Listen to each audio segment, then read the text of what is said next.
So this is conventional absorption costing method.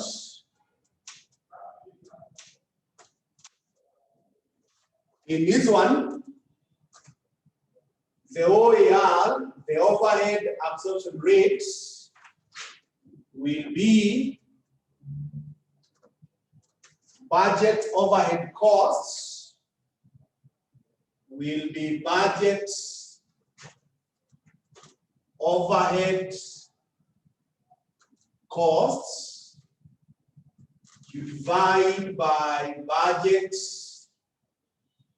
labor hours. You divide by budget labor hours.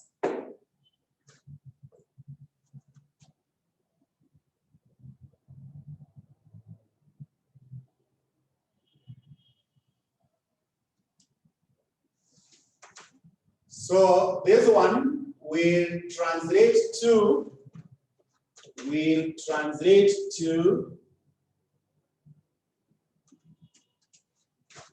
the overheads, the total, you take the total, which is 10,980,000.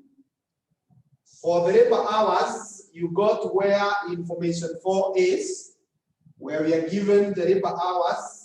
American, we have 7 per unit times the units of American, according to the table up there, they are 900. Plus 5 hours multiplied by 800 plus 8 hours multiplied by 1,000 multiplied by 1,000. So work of that and send me the figure.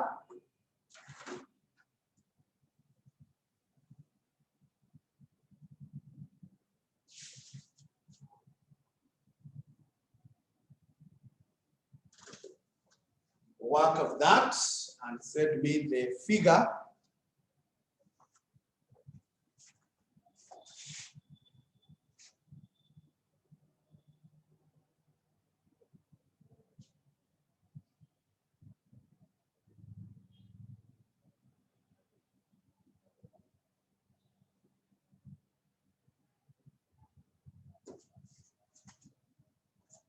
Yes, June.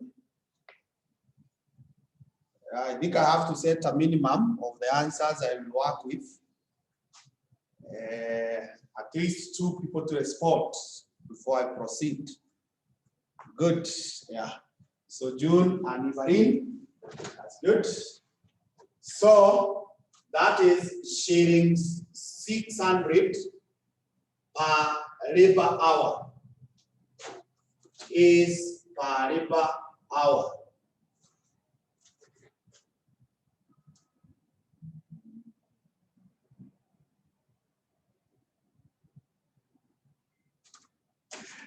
Then per unit,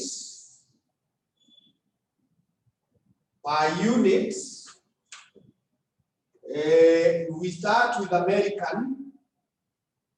If we start with American, you will say 600 times 1 American is taking 7 hours. So multiply that and tell me how much that is.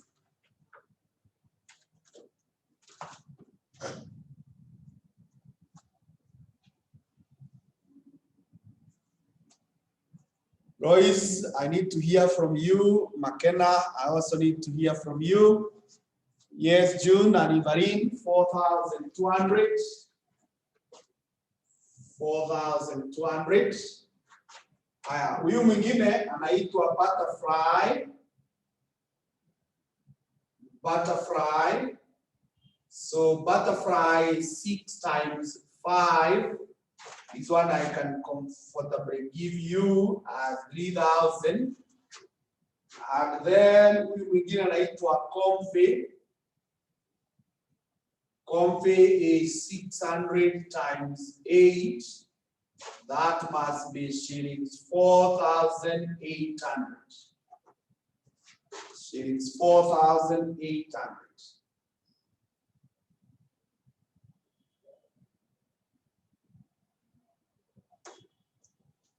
So with that,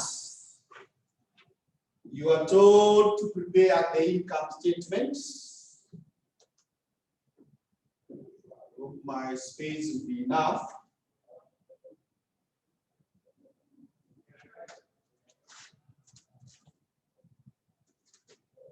The budget, income statement, the budget income statement,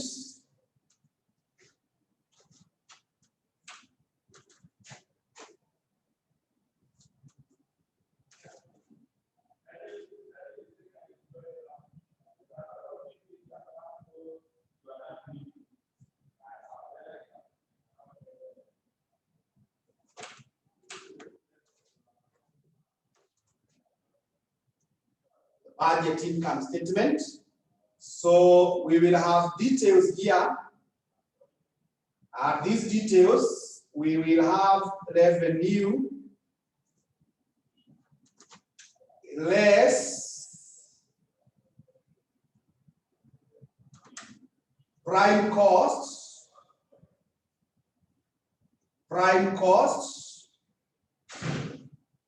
overhead costs, and net profits. The question shows prime cost as price costs,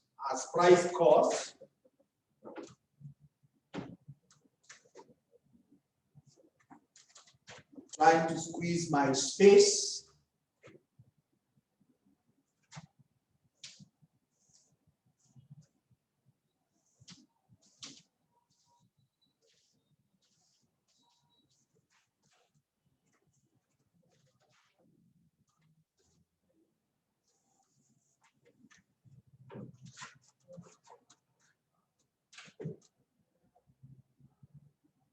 So we say less prime costs, again less overhead costs, and then net profits. Yeah, I can design it that way so that my space is enough. So revenue, which are less the prime costs, we less the overheads, and we get the net profit. So let's start with the American. Let's start with American. When you go to American, the units are 900. So the revenue will be 900 times, I think we can work with our figures being in thousands. Let's work with our figures being in thousands to make it a little bit easier. When you go to the selling price, it is 40. So multiply that. 40 times 900 is how much?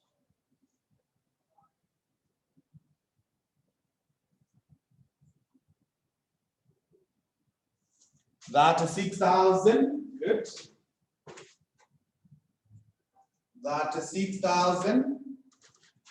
Then for the prime cost, it will also be 900 times the prime cost. You can see is that 5 times 35.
Umepata ngapi? Yes, Ivarin, Royce, good. That's 1,500. That's 1,500. Then for the overheads, it will be 900 times 4.2. 4.2 for the overheads.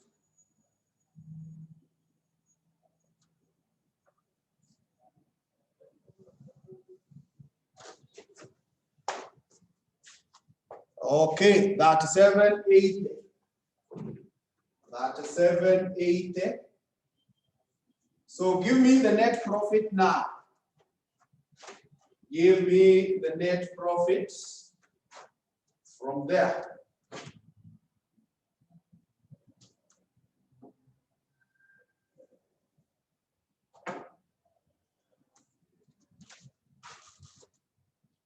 What is the net profit? June nasema 630, Royce anasema 720. A third person. Ivarin 720. So June, recompute yours. It should be 720. 720. Yeah, good. And see, you're now together. So let's go to the next one, which is called butterfly. Butterfly. So butterfly, the units are 800.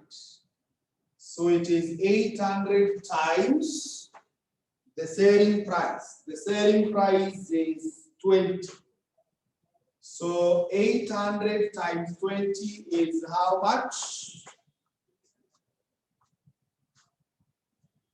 800 times 20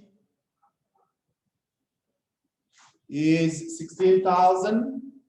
Yeah, I can see Joyce and Royce. 16,000. Then for the prime cost, remember prime cost is the total of direct cost, is the total of direct material, direct labor, and any other direct cost. That is what we call prime cost. So this is 16. So 800 times 16. 800 times 16.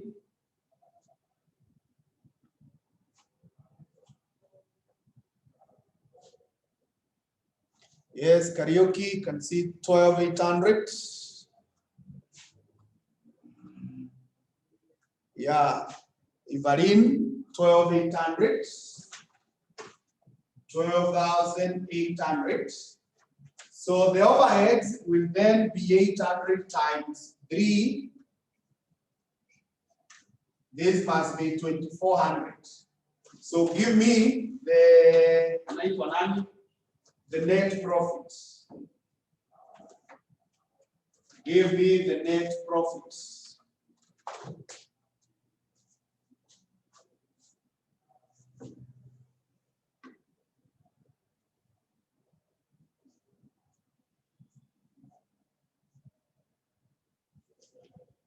The net profit, good. I can see 800. Let us go to comfy. Let us go to comfy.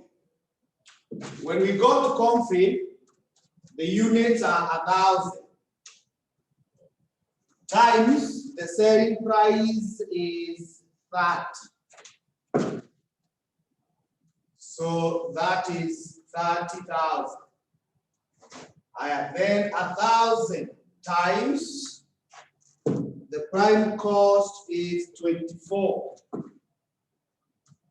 So that is 24,000. Then 1,000 times 4.8 That is 4,800.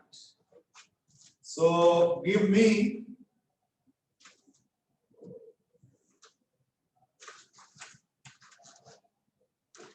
the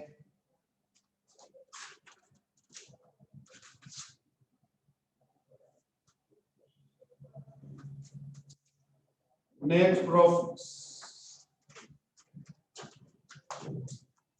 1,200 from June and Ivarine, and also from Karaoke. 1,200.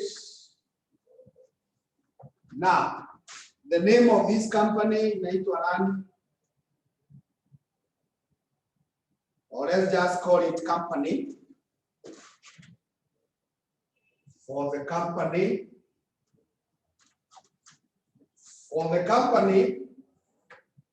we work with the totals. So add these revenues. So 36 plus 16 plus 30. 36 plus 16 plus 30 is how much?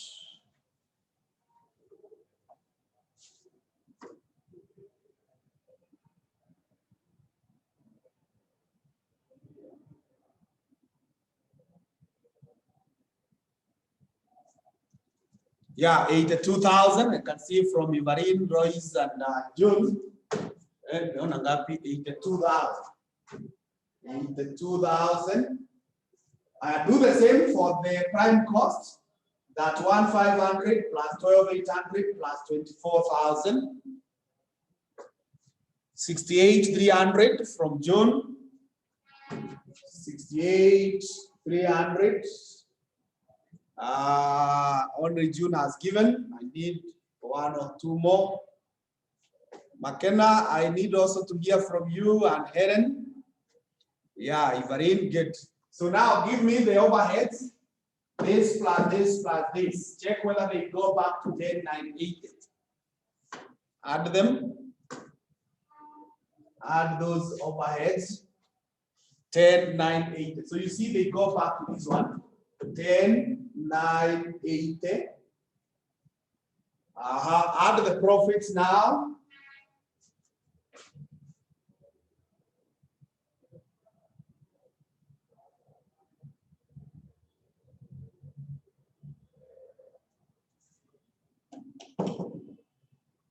Just a minute, or you already have added. Add the profits.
2720, good. I can see 2720.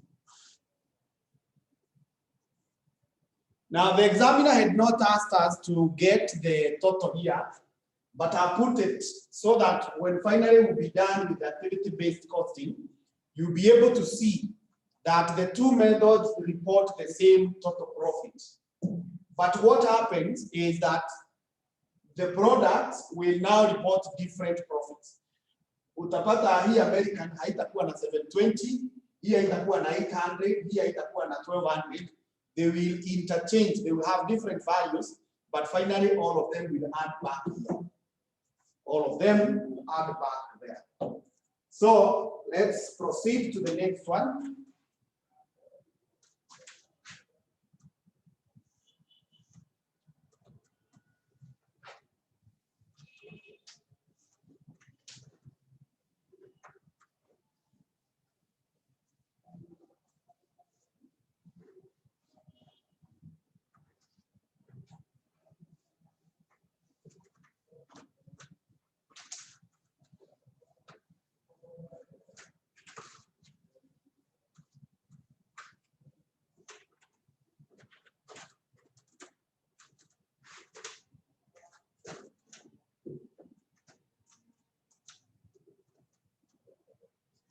So the next one now is activity-based costing method. Activity-based costing method. So the first cost is processing services. We have processing services. Processing services. So in this one, we have the OER being equal to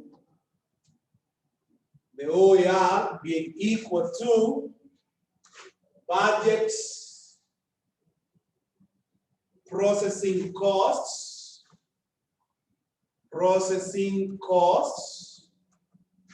You divide by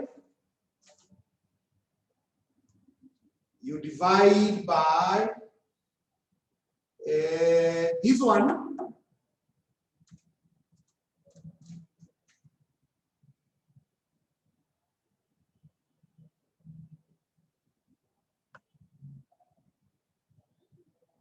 We can decide, we are not guided on what to use. So we can decide on which base to use. And I want to decide on or to settle on machine hours. I want to go for machine hours because processing is normally done using machine hours.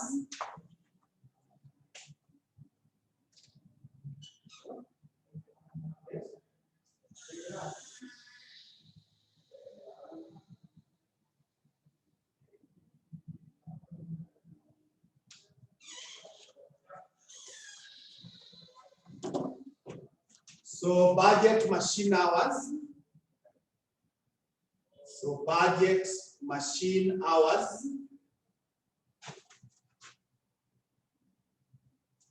So with that, I'm going to proceed and have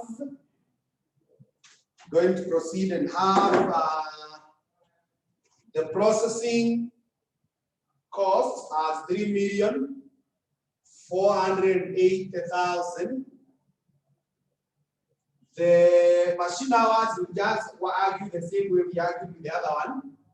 4 times 900 plus 3 times 800 plus 6 times 1,000. So give me the OER there. Give me the OER.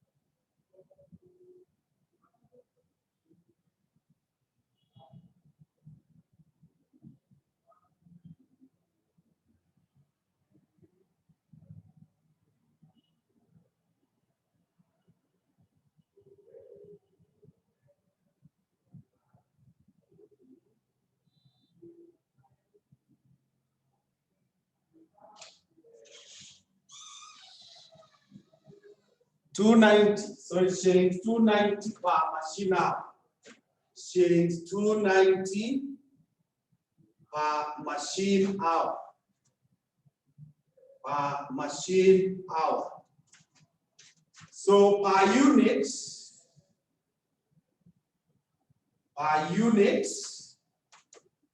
we are going to have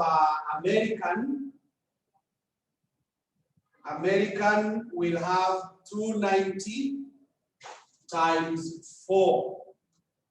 How much is that? 290 times 4.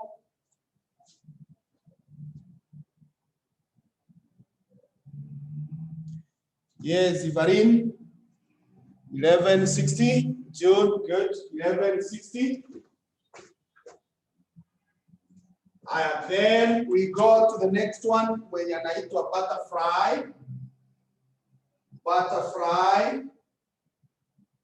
Now butterfly would be 290 times 3. 290 times 3 will be shillings how much?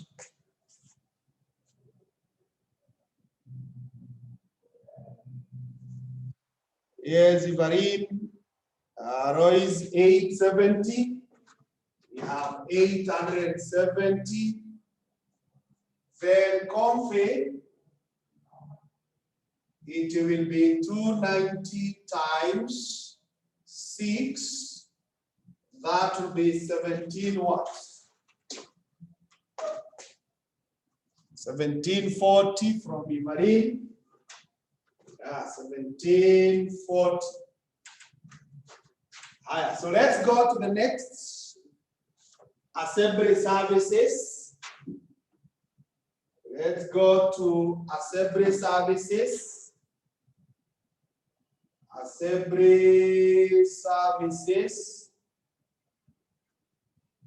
So the OAR here will then be equal to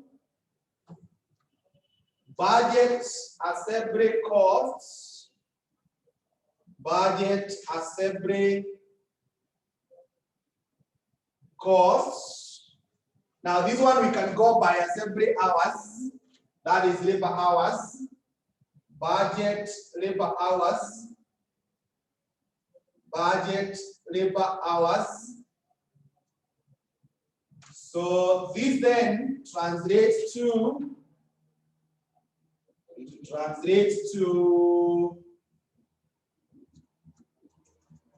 the cost. The cost is 2,562,000.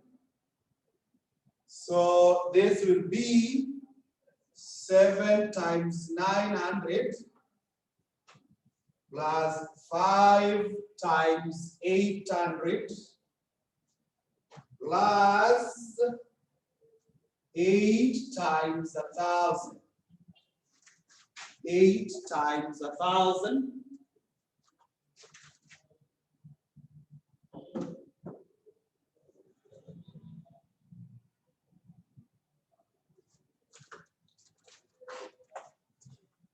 Eight times 1,000. That is shillings 140 according to Royce. Yeah, also according to Ibrahim.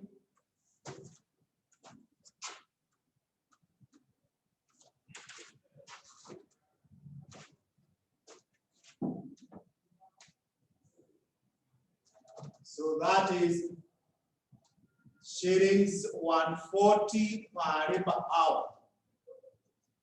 Per labor hour. Shillings 140 per labor hour. So per unit, when we start with American, it will be 140 times 7. 140 times 7. Yes, June. Ivarin 980.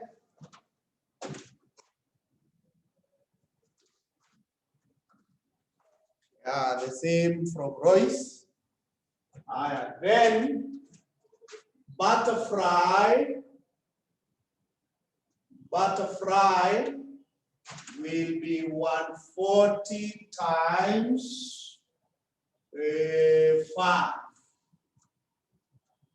140 times 5. Yes, I can see from Ivarin, Royce in June, 700. 700. Then Comfy, it is 140 times 8. 140 times 8.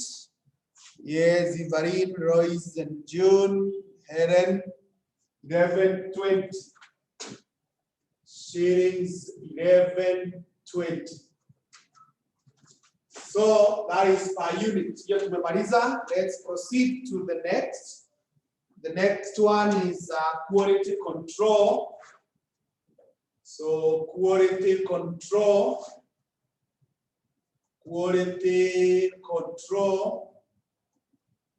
So OAR will then be given as budget quality costs. You divide by budget what? Now this one, we can go by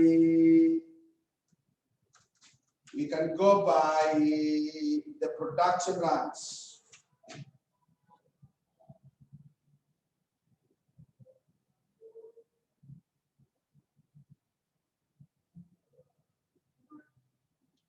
Let us go by budget production runs.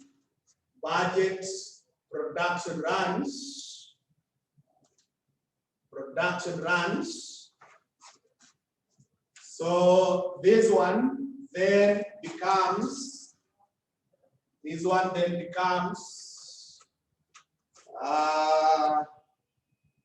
the amount is 1,930,500.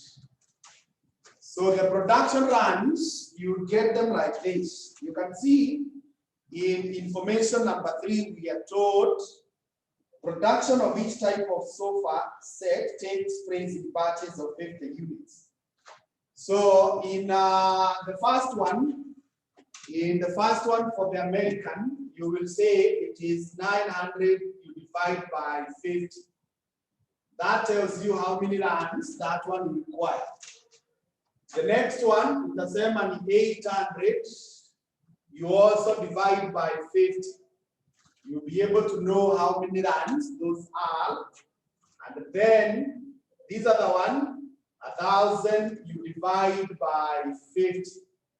Those will be the production runs. Those will be the production runs.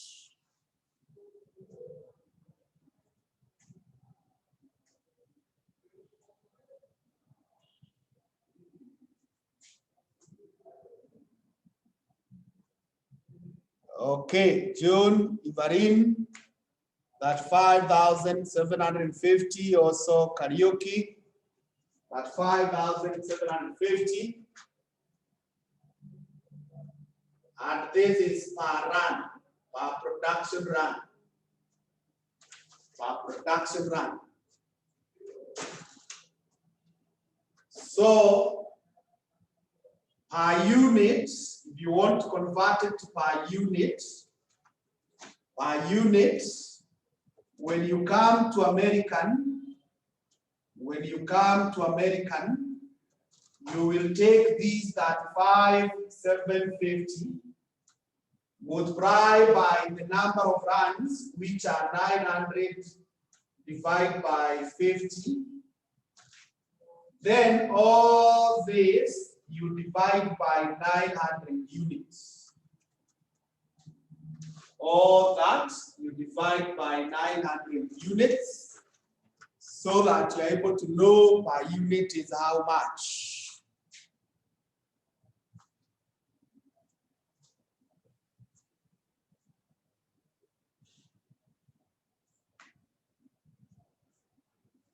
Per unit is how much.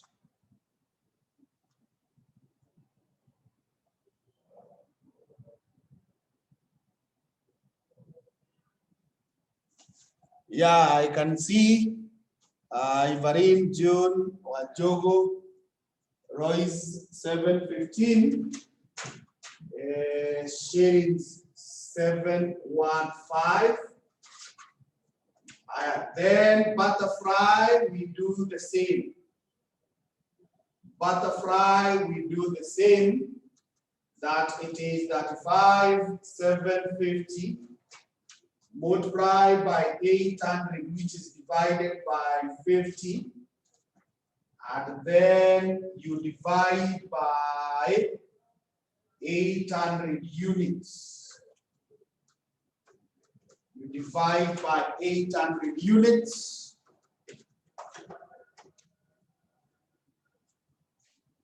Oh, still 715. Okay.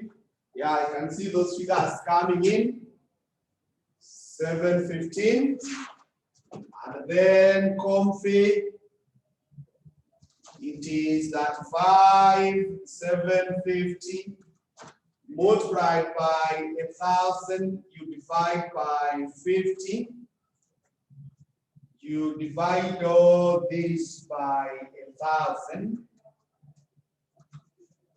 That's also 715.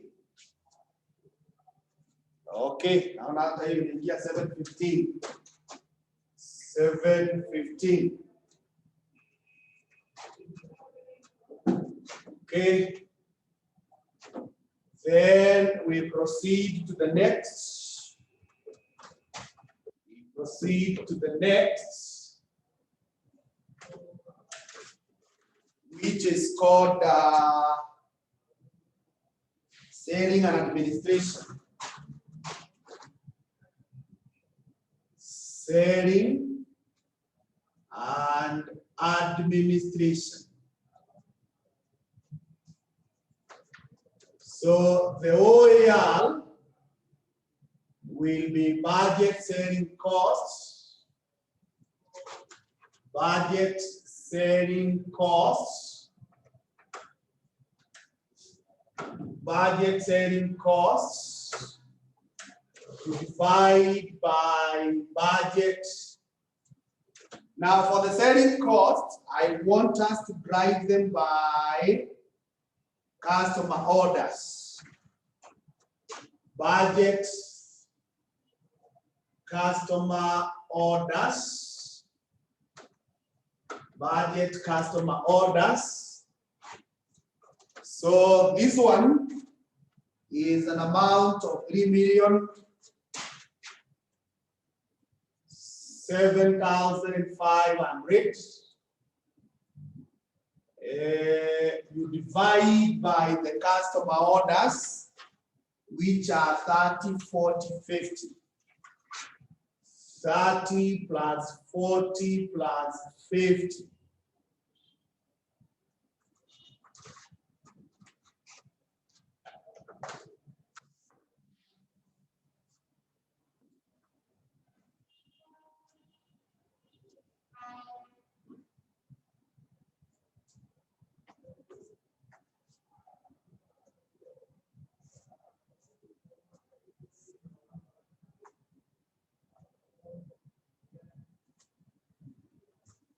Okay, I can see Varin, I can see June 25,062.5. 25,062.5 per order. That is per order. So per unit,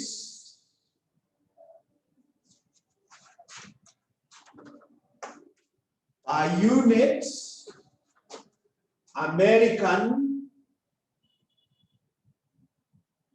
will be 25,062.5 multiplied by 30. you divide by 900. Multiplied by 30, you divide by 900.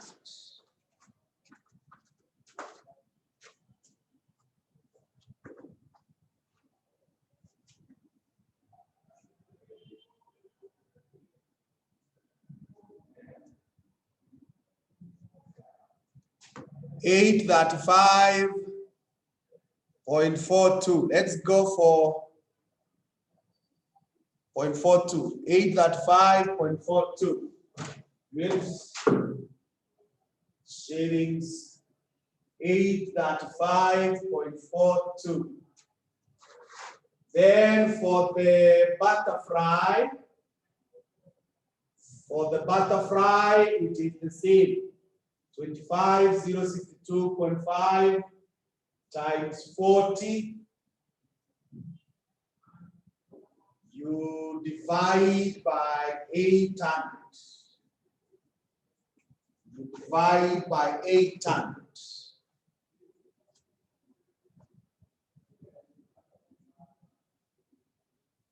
Yes, let's confine ourselves to, or is exact. This appears exact. 1253.125. 1253.125. If it's exact, we can go with that. That is according to Farin. Someone else?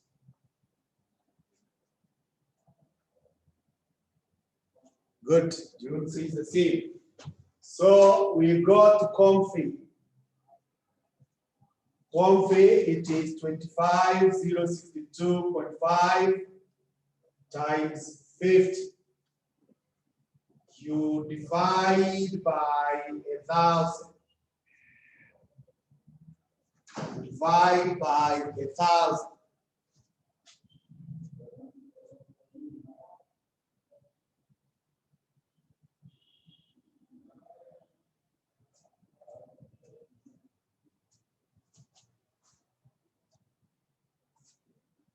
Oh, still the same.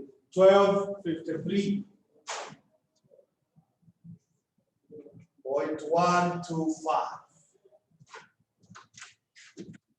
1253.125.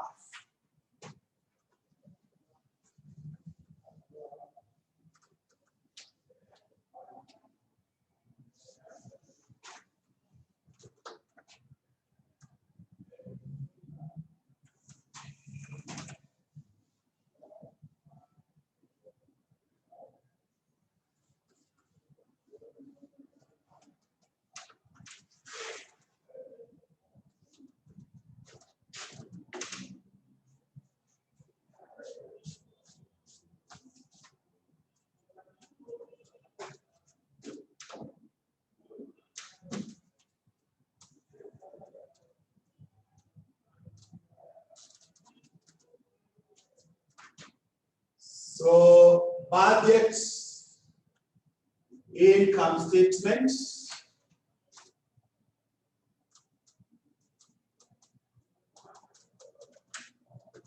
budget income statement,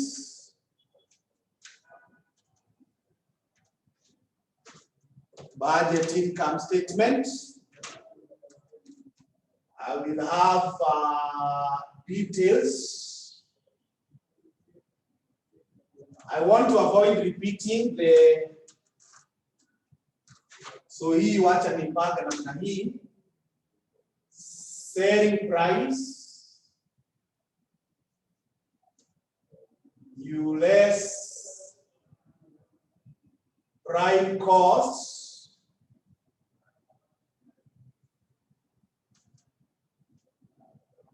I think here I have a lot of space. I can do what should be done.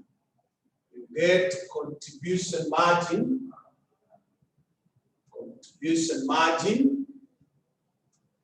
Then you say less overhead costs. Overhead costs. Now these overhead costs, we have processing. Huyu mwingine alikuwa anaitwa separate.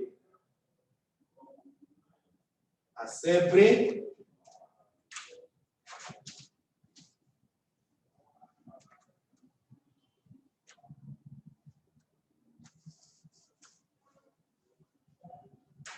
Jina ilikuwa naitwa assembly. After assembly tukaenda kwa mwingine alikuwa naitwa quality control. Quality. And then selling. Then profit per unit. Profit per unit.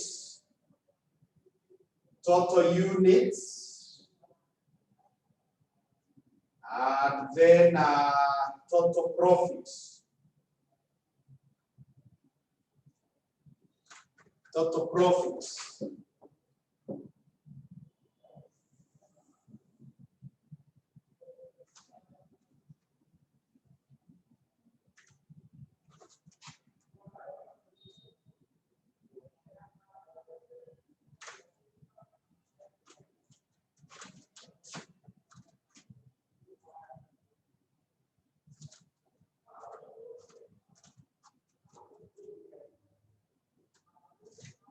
Trying to avoid deleting this.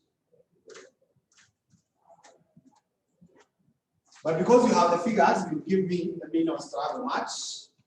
You will give me the figures, or I'll tell you what to write. I'll tell you what to write.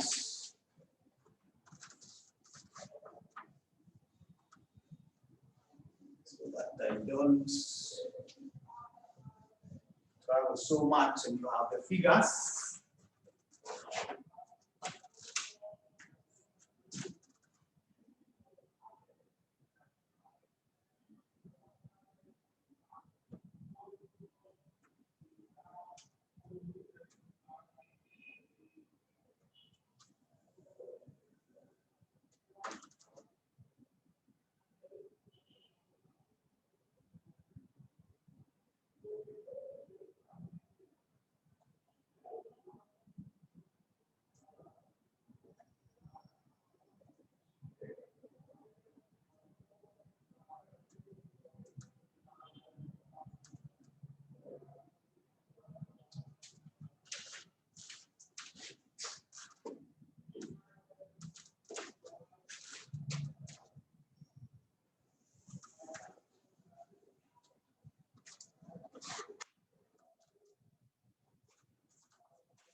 So here I have American.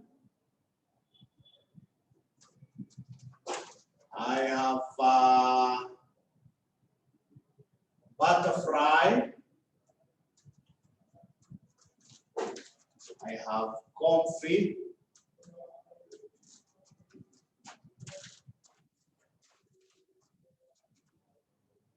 And then the company.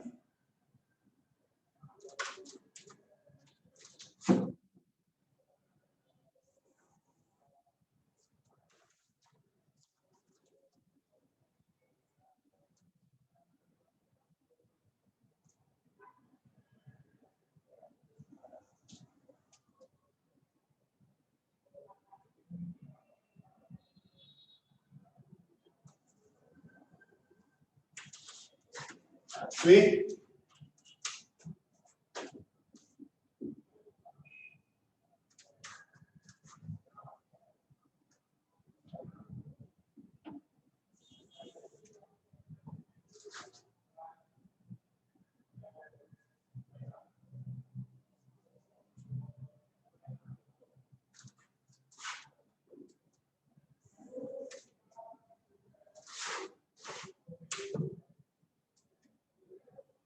this is profit per unit.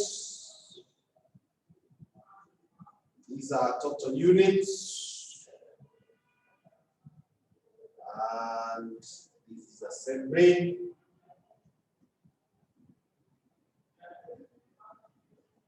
And this is selling. So that this is my prime cost.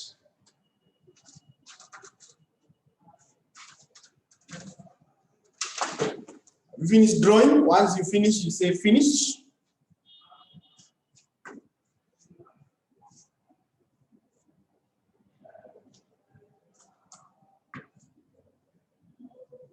Maliza kuchora, you say finish.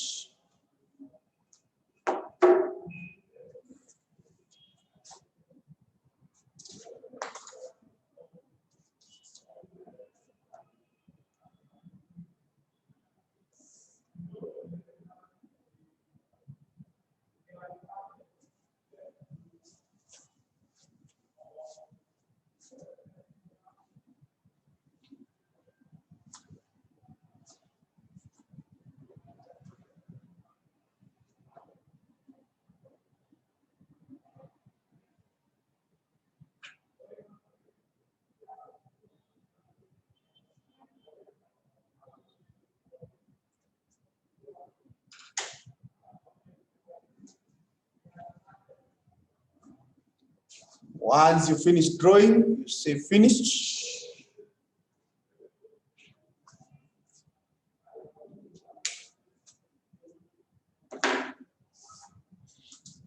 June, Varin.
Helen and Royce finished. McKenna, you are so quiet. Okay.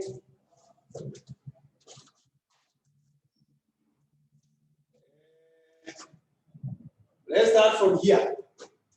We record the selling prices as they were.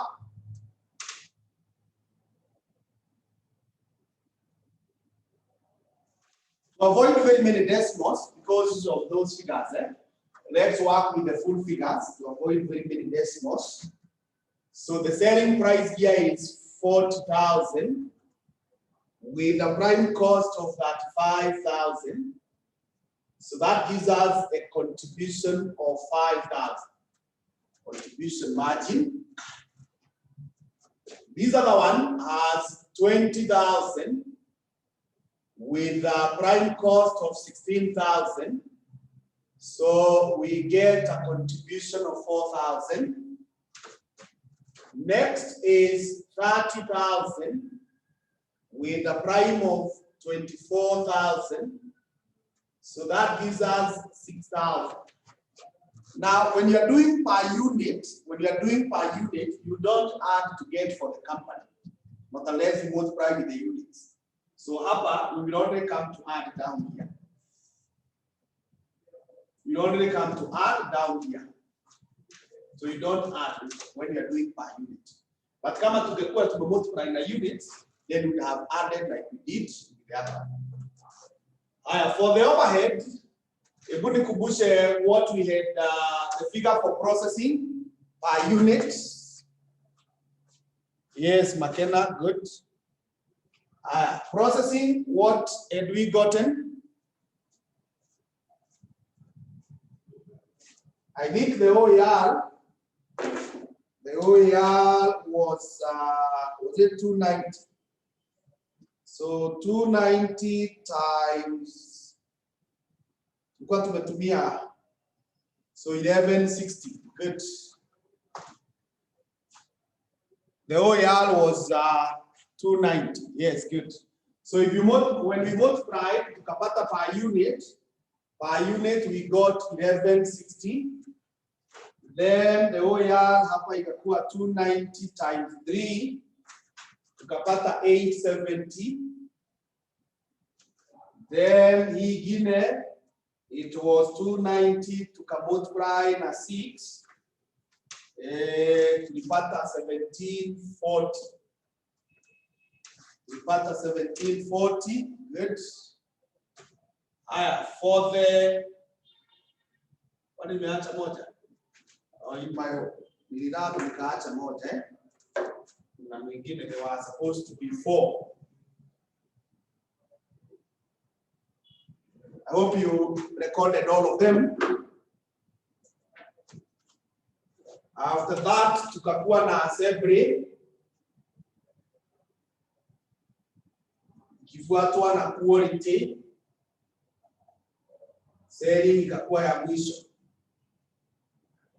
Okay, so for the assembly, the OER tulikuwa tumepata 140. Na tulitumia assembly hours, so times 7. This one tuka record 980. Then 140 times 5 tuka record 700. 140 times 8 we recorded 1120. We recorded 1120. Quality, we had 35,750. 35,750 to multiply 900 divided by 50.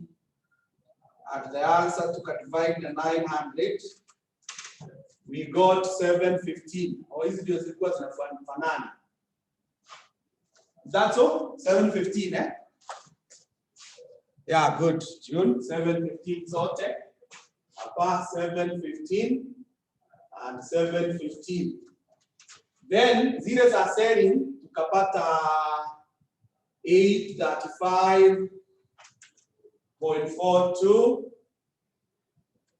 Then 1253.125. Then 1253.125. So now give me the profit per unit. Profit per unit. Give me the figure.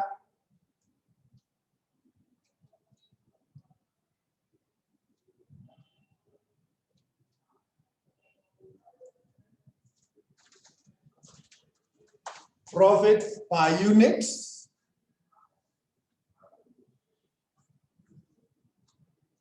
Yes, Ivarin, can see your answer.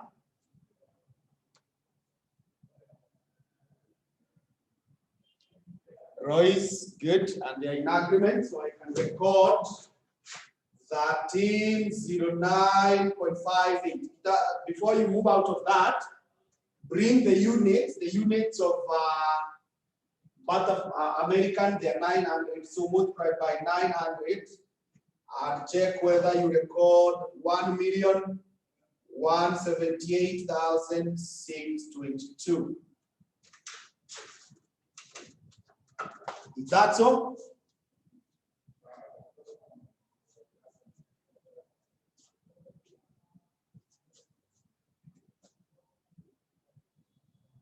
Yeah, good. Varin. Yes, Kariuki. Let's do the same to butterfly. To 4,000 minus 870 minus 700 minus 715 minus 1253.125. Send me the figure.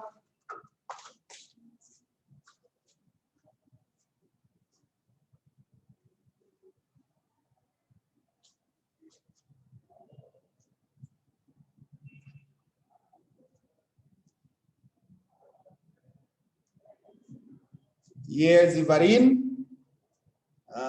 Yes, karaoke. You can see the figures are in agreement.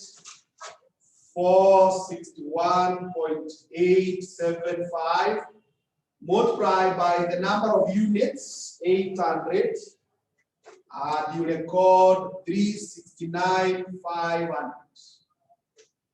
369,500. 369,500. Yes, June. Let's do the same with Comfy. 76,000 minus 1740 minus 1120 minus 715 minus 1253.125. Send me the figure.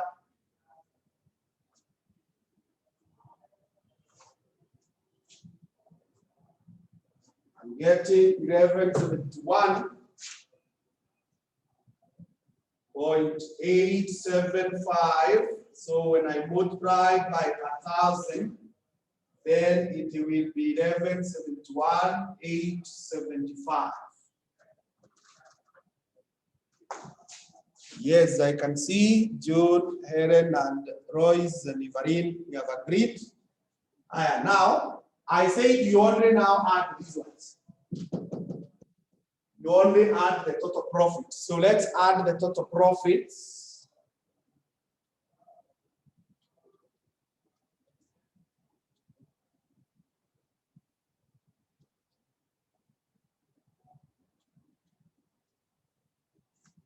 And give me the figure.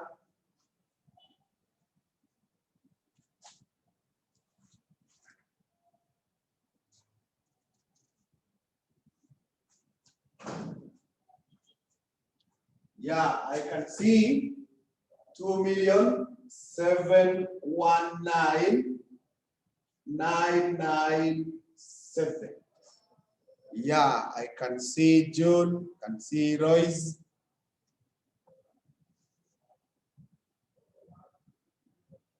So that is how you go about ABC.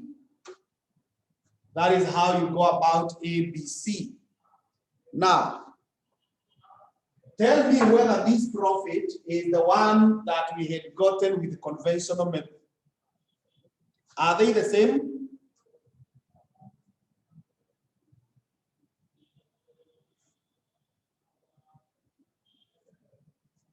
Are the profits the same?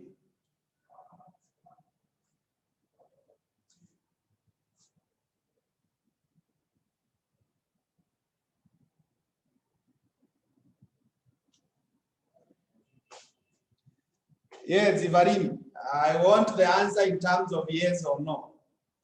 Are they the same? When you look at them, can you say they are the same?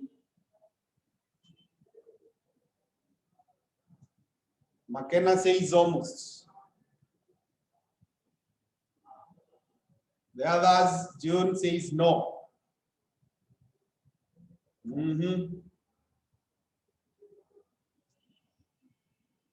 Royce says yes. Aaron says no. Now, these profits are the same. These profits are the same.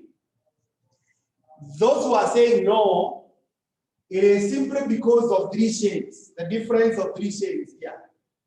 And that 3 shillings is brought about by this one. You see, this figure was rounded up, this one. That is where we have our 3 shillings lost. There. That's where we have our 3 shillings lost.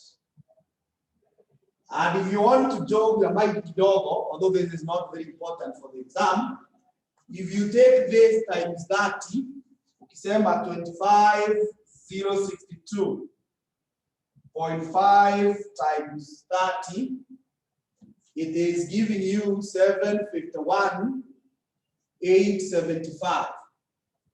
Then you take this 835.42 times 900, you get 751,878. and the difference is 3 shillings. Hope you can see that. Because of this rounding that we did here, remember this figure we rounded, it was not exactly 4.2. So rounding causes an error. So if you want to reconcile, ukiangalia hii tulianza nayo, this times this, it was 751,875. Then when you settle for this times 900, it is giving you this. So you can see the cost went up by 3 shillings. And when the cost went up by 3 shillings, profit had to come down by 3 shillings. You have icon 97. So if you are to return back the 3 shillings, then you will talk of 2720,000. So those profits are the same. So are we now in agreement? Helen, June, McKenna, and Ivarin. Is that understood? Okay.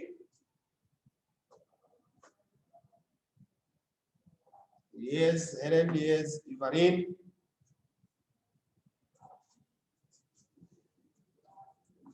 June and McKenna.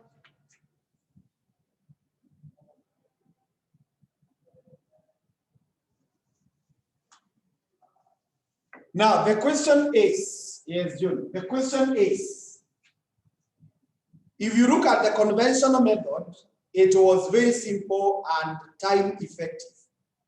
But the ABC has taken us a lot of time just to get the same profit total for the company. So some people would ask, is it necessary? Is it necessary? Now, if you remember what I had said earlier, we want to compare what we had gotten. You see, if you look at what we got earlier in the conventional, this one had a profit of 720,000. The other one had a profit of 800,000. The other one had a profit of 200,000. So that they add back to that. So you can see what I said, that they will report different profits. They will report different profits. I told you when we covered this, that the ABC method is the most accurate. Conventional, it has many errors. So given these two sets of values, these are the correct ones. And these ones are the incorrect ones. So the mistake that happens here is this. If you rely on this, if you rely on the conventional, for this product here in Ashida, you can see it was in a banana. So that is irrelevant because they are similar. But for this one, you end up thinking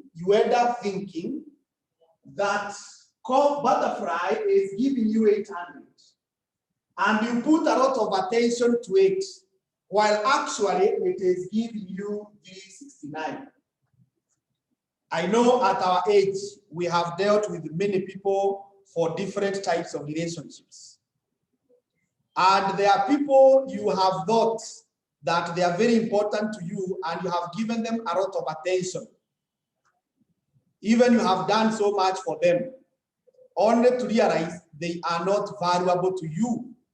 Or when it was your day, they looked backwards. Have you ever experienced such persons? Let me see. A person you thought they are valuable to you, you treated them so well, you did good things to them, only to come and realize they are not as valuable. Let me see whether you have ever come across such persons. Yes, good. Thank you. You must have come across them. So is that case here? You are paying a lot of attention to this one. Clearly, you're in a prepare profit. Lakini haileti ni hasara. On the other side, you ignore this one. You see here inakuonyesha 720. But in reality, you're in a letter E. I'm also sure you have ever come across some persons who you never thought they are important to you, and you treated them casually. You at times even ignored.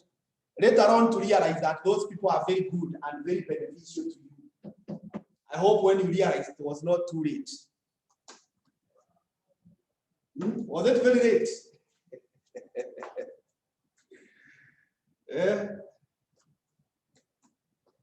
Hey, talk to me. Was it very late when you realized that this person was very important, but you thought they were just useless? They were not beneficial.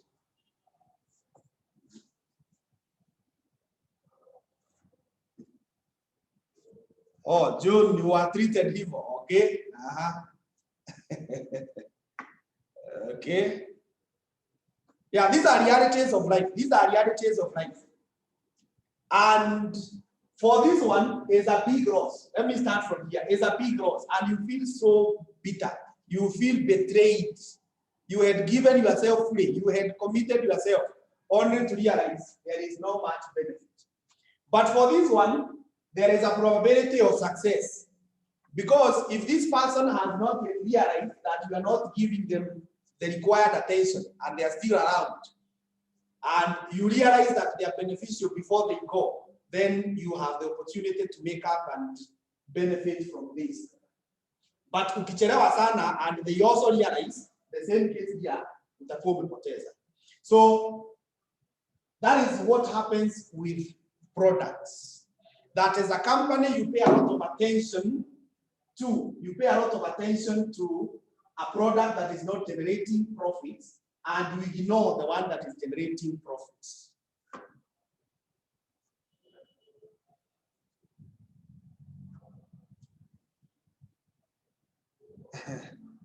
You see, for this special program that we are running, you heard me the other day tell you that we will go by the quorum. That quorum, I'm the one who computed, and it is based on these things. And when I did the analysis of all our classes, I realized there are some classes we thought they are important, but they are not. We thought they are making money, that they are not. They are making huge losses. And there are others which we never thought they are doing well, but they are actually doing well. So we have decided to go by this. That's why the concept now is quorum based. That's a practical example. Okay, I hope you have understood what I'm saying. Although your maneno yote hiyo sio exam, hiyo ni a general life and learning business, but for the exam you tumaliza kitabu. So are we okay with that? Let me not get into a lot of details. Are we okay with that?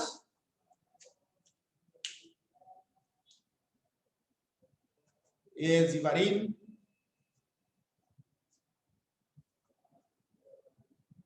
Yes, Royce, June, Ellen, it.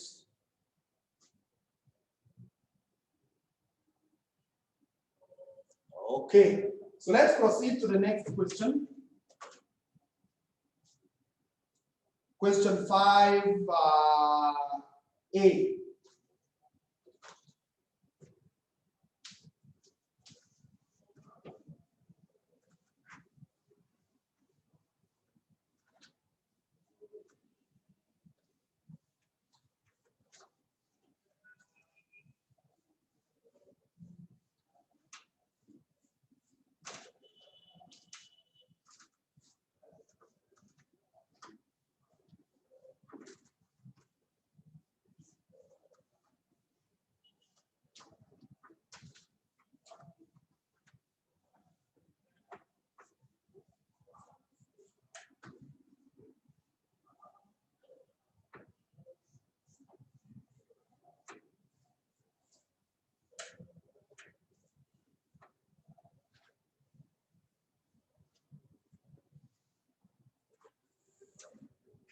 So question 5A.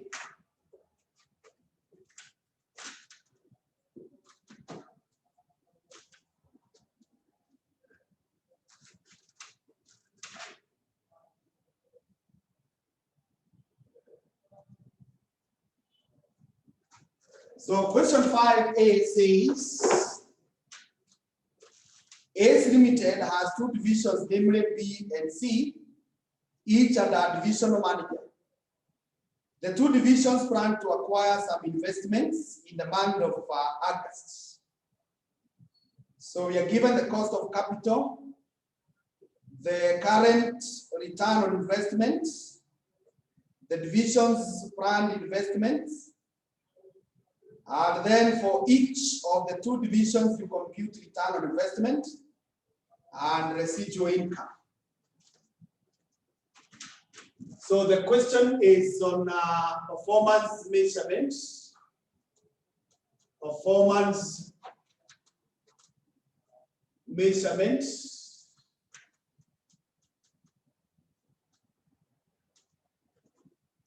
Performance measurements. So we have division here.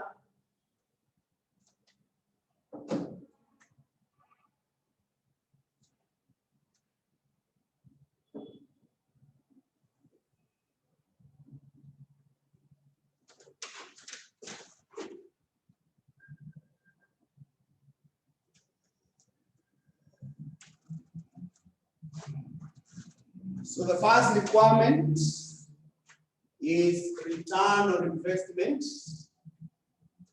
Return on investment. And you know, return on investment is given as profit. You divide by assets. You divide by assets. You multiply by 100. That is what in brief or in abbreviation we call ROI. Then we have residual income. Residual income.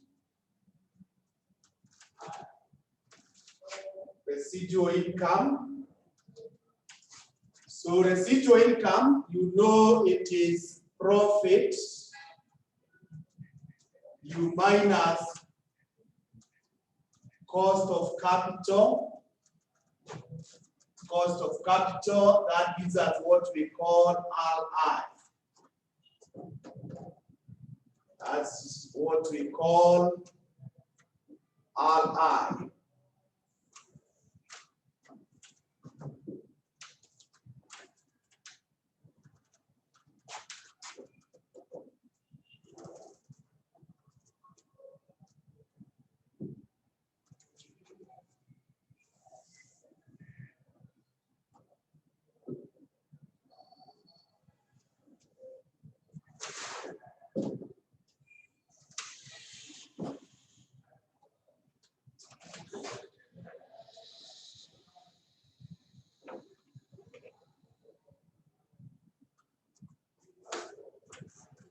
So design a table like that.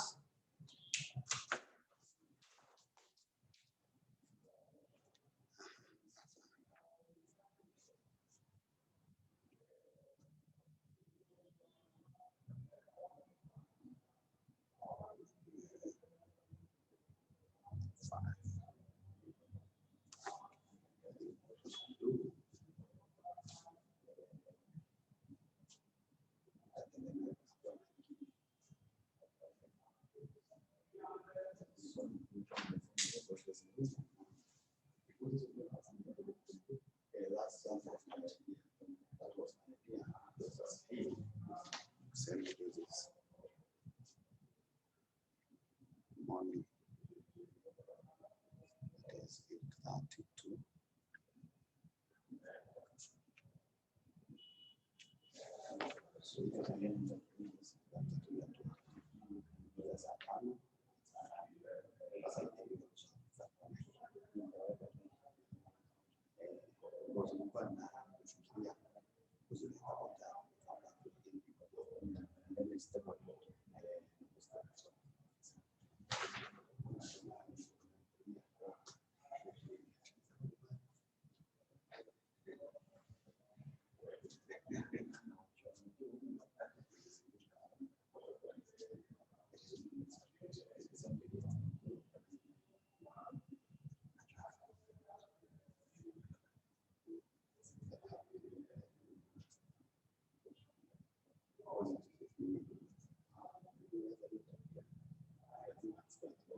So if you are finished, we are finished designing.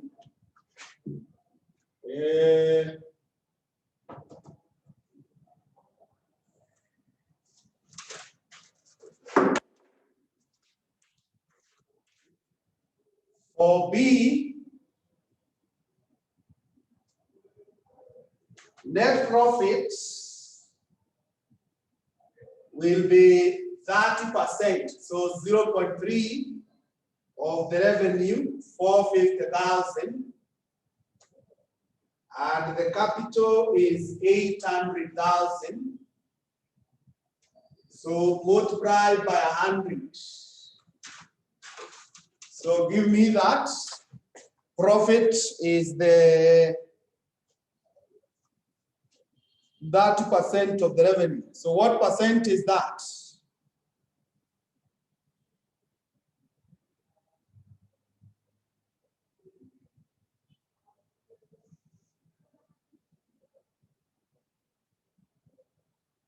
$16.875 according to Ibarin.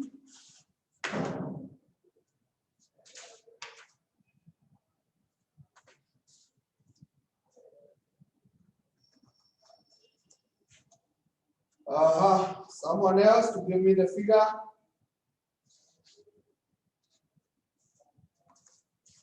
Yes, Royce confirms what Ibarin had. So we go by that, 16.875%.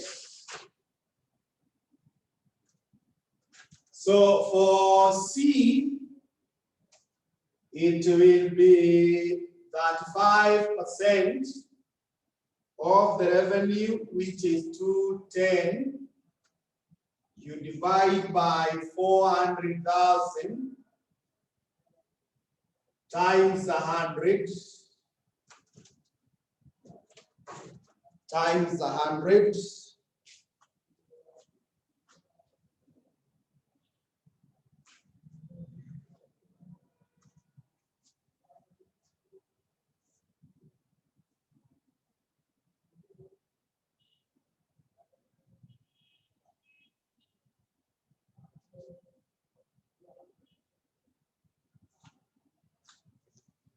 Yes, I can see June and Ibarin 18.375. 18.375%. 18.3. Let's go to the residual income. It should be 0.3 times 450,000 minus the cost of capital. Cost of capital, we are told, is 13%, so 0.13 times 800,000. 800,000. So tell me how much that will be.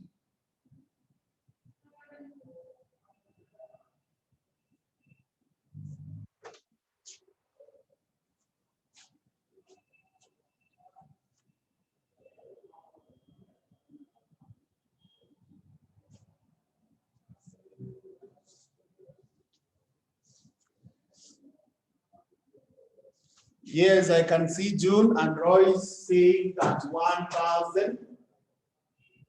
That 1,000.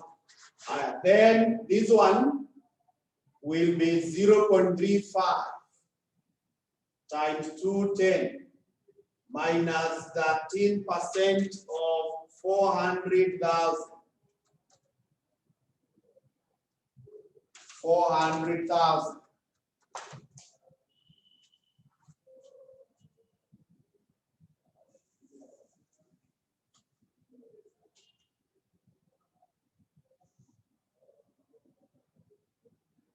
$21,500. 21,500.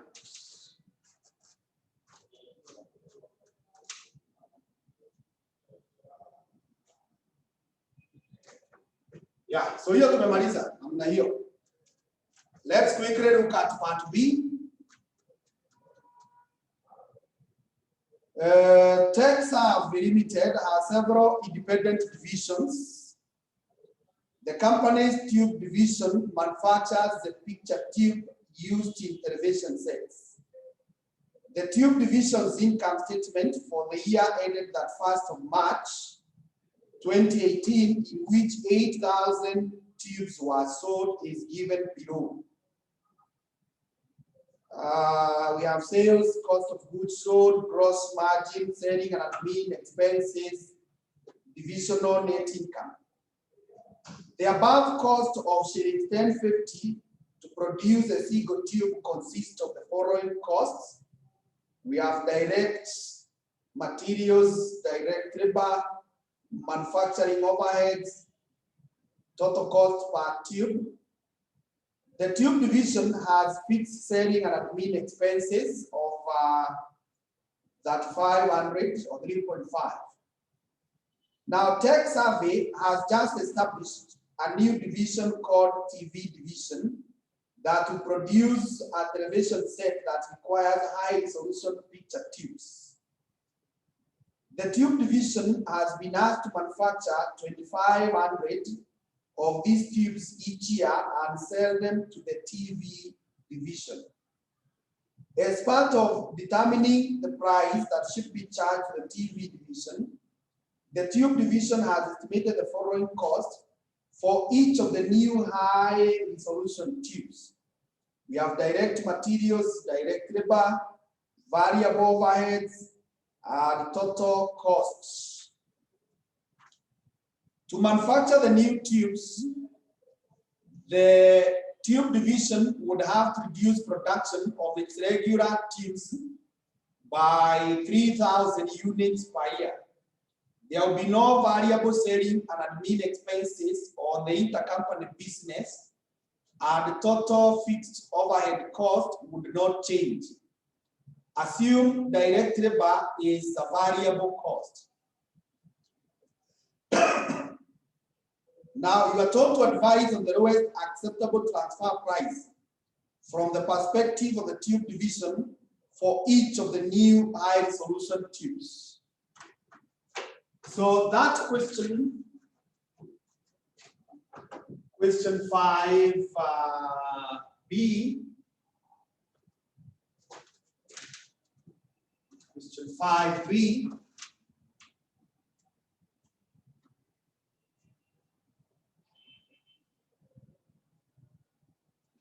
it is from transfer pricing, and as you handle this, you will require to bring the knowledge of what we call special pricing decision. Special pricing decision. Special pricing decision. Special pricing decision.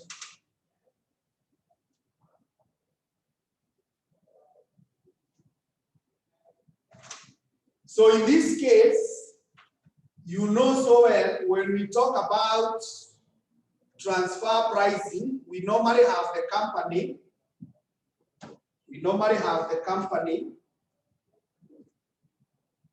And then we have who we call the supplier or the supplying division, and we have someone known as the receiver.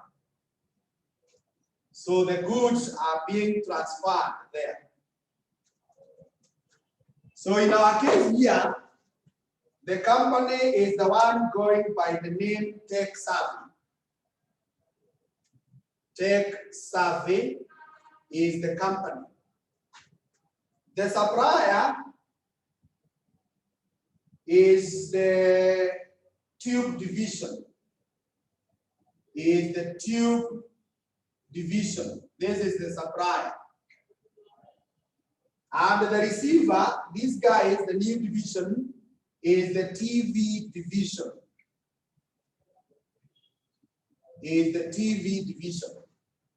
So that is the background of the transfer pricing. We have the company here, we have the supplier and the receiver. And whenever we have been in transfer pricing, I've always told you a few things or some things that you need to know. One is that the transfer price is a revenue to the supplier. Number two, transfer price is a variable cost to the receiver. Number three, transfer price has no effect on the company. Number four, the revenue of the last department is the revenue of the company. The revenue of the company. But if the supplier had the external revenue, the revenue of the company will be the external revenue of the supplier plus the external revenue of the receiver. And I think we solved a question like that. And then the other point is the cost of the company are the cost of the supplier plus the cost of the receiver, excluding the transfer price. Those are the basics that you need to know anytime you see transfer price.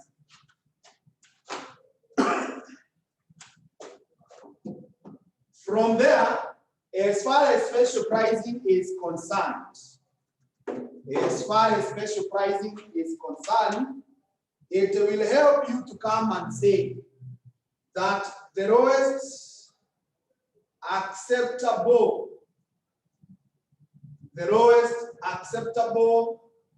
transfer price, the lowest acceptable transfer price, obviously by the supplier, it should be equal to the marginal stroke relevant costs,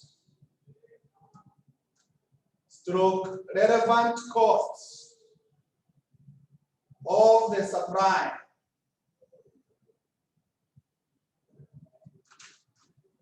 When you see or we hear of the lowest acceptable, it is the marginal, the relevant cost of the supplier.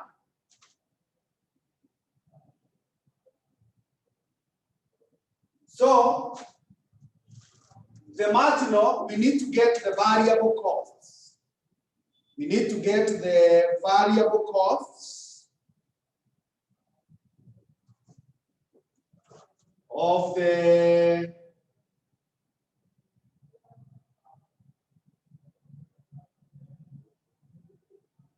current tube. So here we need to get all the variable costs, and this is the way to go.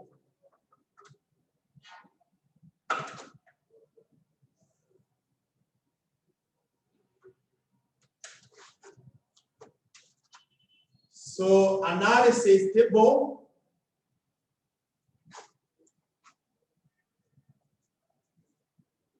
per unit of regular tube.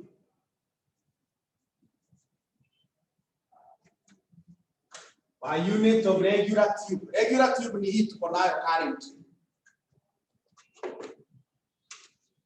Per unit of the regular tube. So the first thing is the selling price.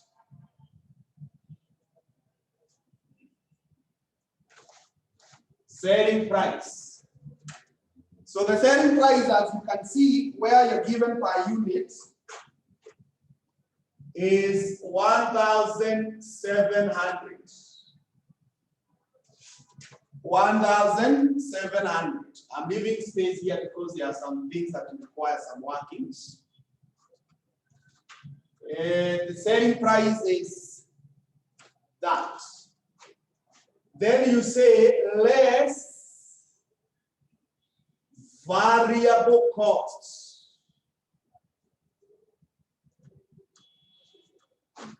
Variable costs. if you look at the cost of goods sold that has been broken down, the first variable cost is direct materials. Direct materials. Now, direct materials is 380. It is closely followed by direct labor. Closely followed by direct labor. Direct labor is 270. It is followed by overheads. Now, overheads, you can see we are told 75 you're fixed. So the variable must be 25. So 25% of 400. 25% of 400 is how much?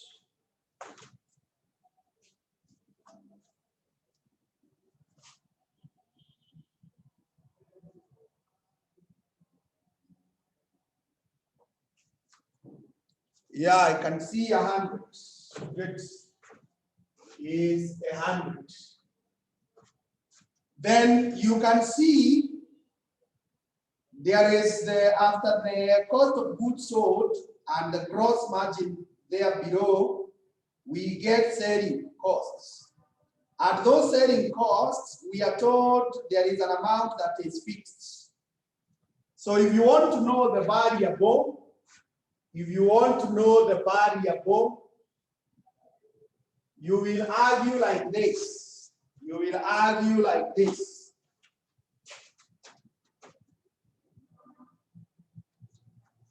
You will argue like this. Using the figures in thousands, utasema the total is 3,900. Hiyo iko hapo juu 3,900. Alafu hapa chini tunaambiwa the fixed is 3,500. So when you subtract, the difference is the variable component. Now that variable, you divide by the number of tubes, which we are told they are 8,000. You divide by 8.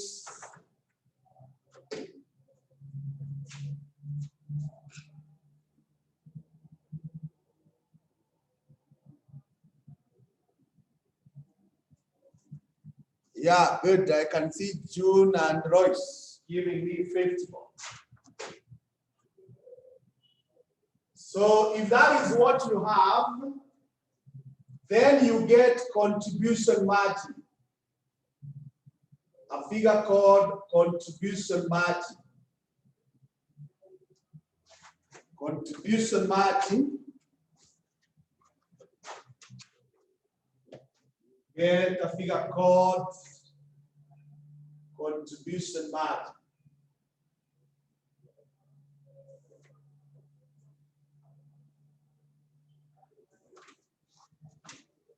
Give me the contribution margin per unit of the regular tube.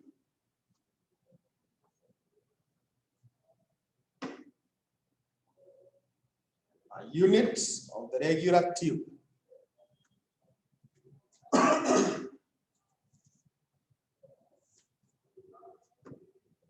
900 according to June, also according to Karaoke, Ivarin, 900.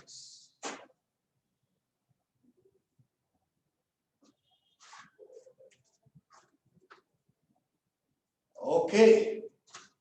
From there now, let's seek to get the relevant costs.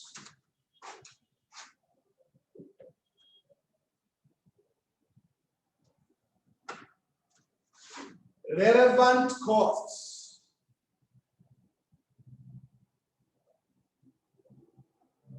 Per unit of the new tube.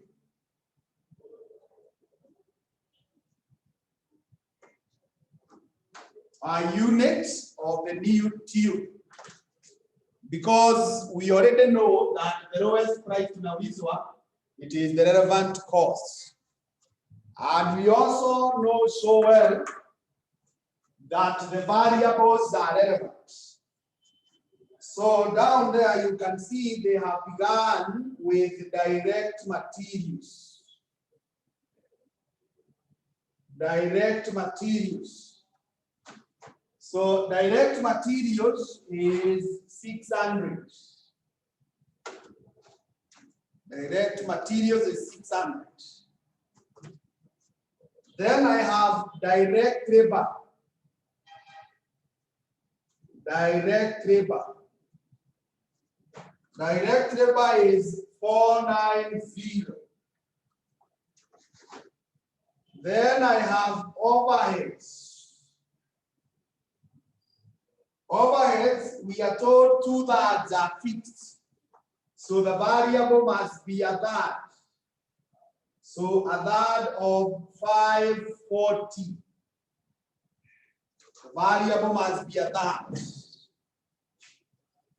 A third of 540 is how much?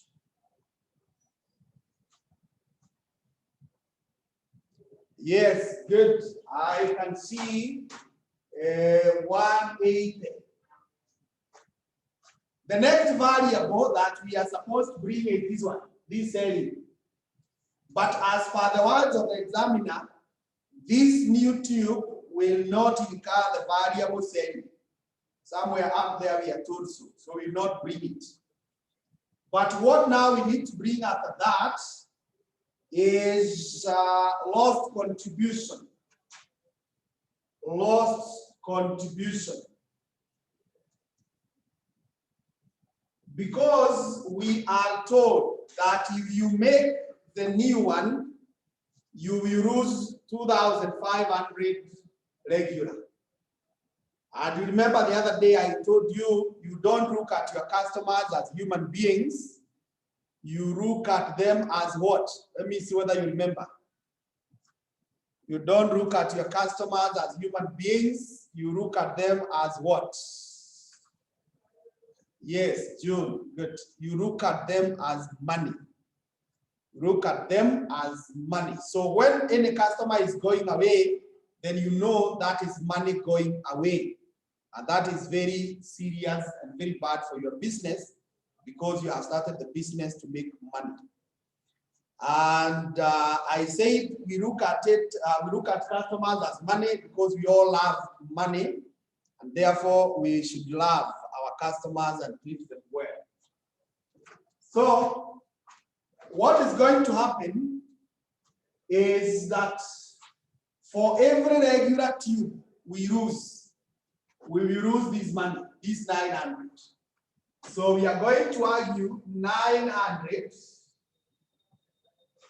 times 900 times. Ukiangalia hapo juu, we are told we are going to lose 3,000 tubes. So that is the much that we are going to lose. That is the much that we are going to lose. But this one is being lost. Is being lost because we have decided to manufacture 2,500 tubes. So you divide by 2,500, you every one of the new one is making you lose how much? Every one of the new one is making you lose how much? Yes, June says it is 1080.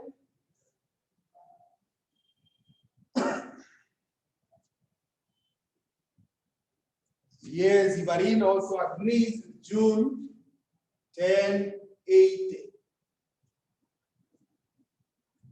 Even Helen and Royce. Good. So with that now, we have the relevant costs. Total. And this total, it is our lowest price. Our lowest price. It is the lowest acceptable price.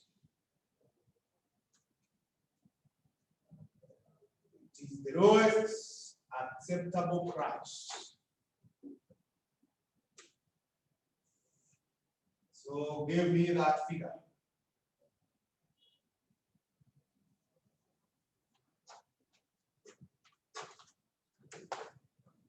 $23.50. Can say John, Royce, and Ellen. $23.50.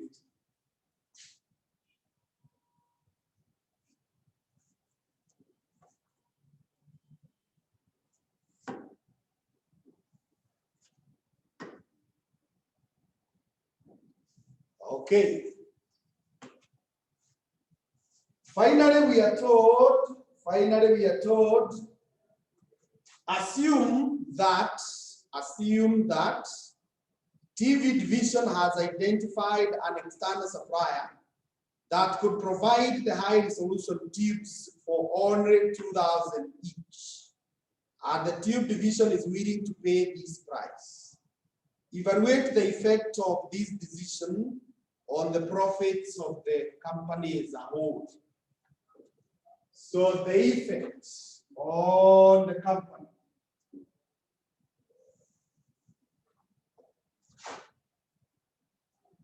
The effect on company profits. Now this question is given mini-marks because the examiner expected you to work like this. The examiner expected you to work like this. You prepare a table kama ile tulichora juzi.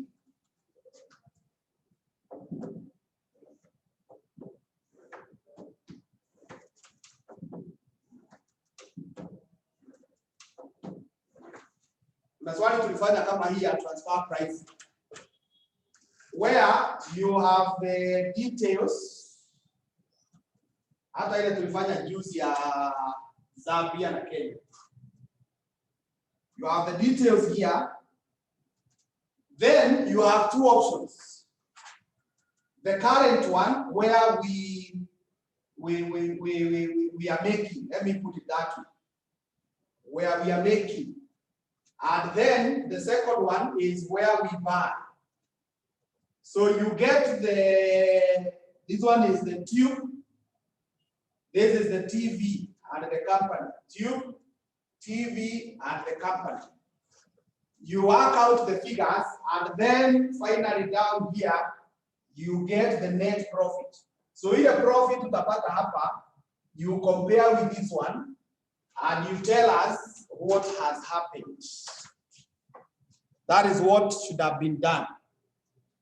But for us, because we understand these things so well, we will not take that direction. We will not take that direction. What instead we will do is that we know that if we decide to make this tube, we will spend material 600, labor 490, overheads 180, alafu tutapoteza contribution of this. But we will not pay an extra money to outsider. But if we decide to buy from outside, then we will not spend this on material. We shall not spend this. We shall not spend this. We shall not spend this. We only spend 2,000. Now, when I say we will not spend, it becomes a saving.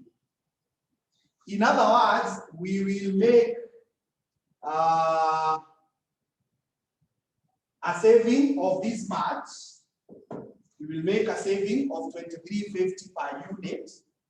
But for us to make that saving, we must still pay 2,000 to someone else.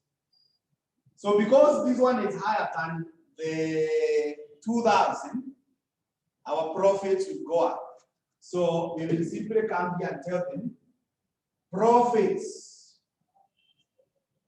will increase by These savings, 2350, for you to make these savings, I've said you will have to spend 2,000. And this one is in regard to 2,500 tubes. So give me that.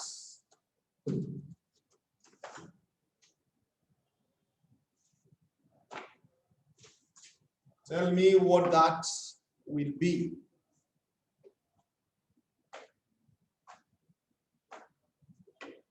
$875,000 according to June. It's $875,000.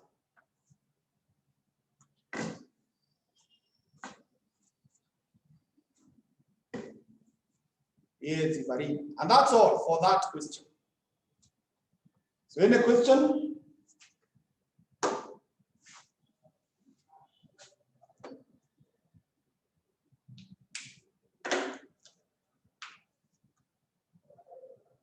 June, you are very much okay.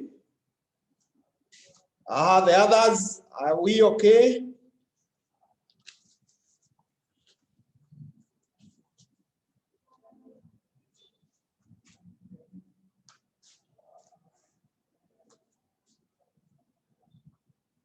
Aaron, Royce,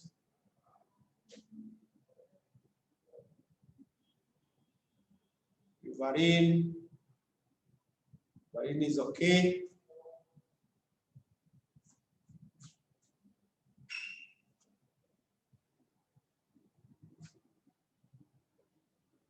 Okay, so we call it a day at that juncture and hope to pick up from there. Yes, Helen, that's okay. So we meet on Monday to pick up from there. Thank you. Yes, June, thank you.